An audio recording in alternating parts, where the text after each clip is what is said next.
So the old Razorback's pretty handy for what we got here. So I'll run up here, spark it up, give you a bit of a thought on what I think it's like. Here's my Razorback 1808. She's a good unit. Thought I'd give you guys a quick rundown, show off what it can do. Okay, let's spark this bad boy up. You can see we've got a key. Make sure we put our foot on the clutch. Probably wants a bit of choke.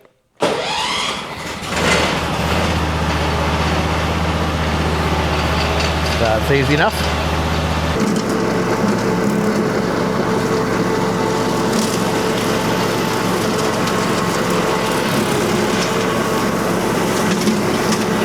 Really get into the trees. Doesn't matter how rough the terrain is. It does really good. You've got it, probably more simple than it is for you. Now remember, this isn't some fantastic finishing mower. This is a rough and ready, get through the paddocks, get through the hardcore stuff. That's what it's for. That's what it does well. Yeah, I do like this thing. It's good fun. It's like a little go-kart. It really goes places.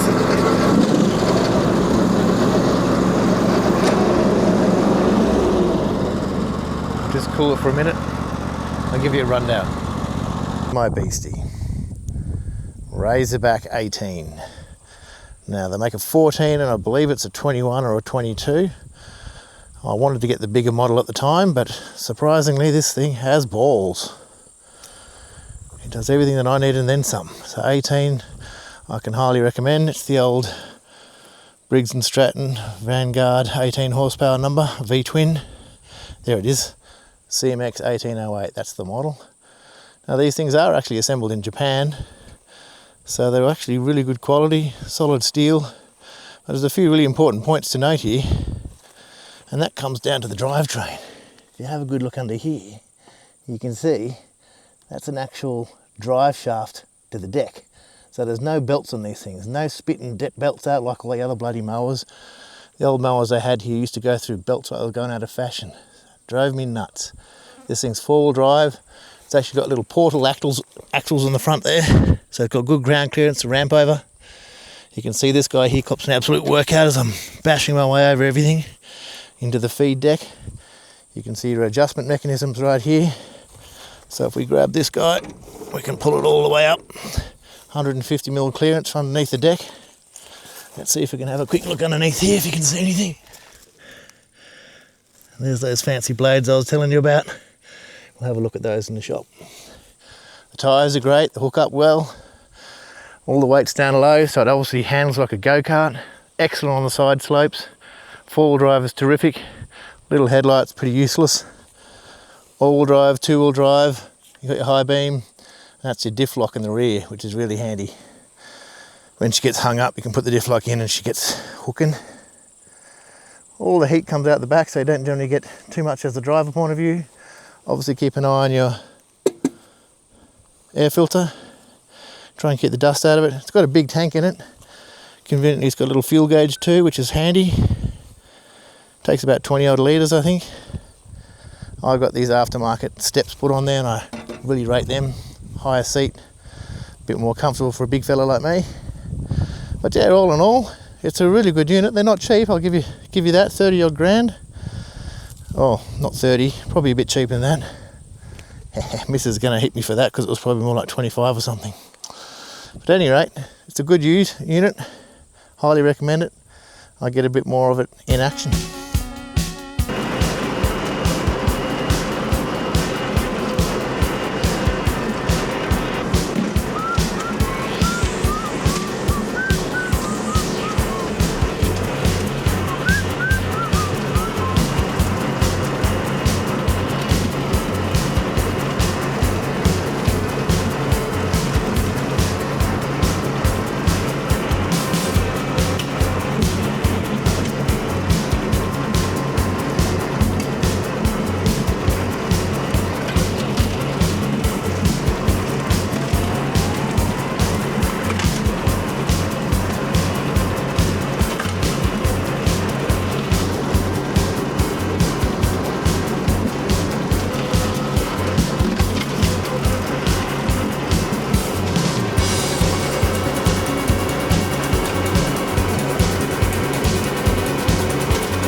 Whoops.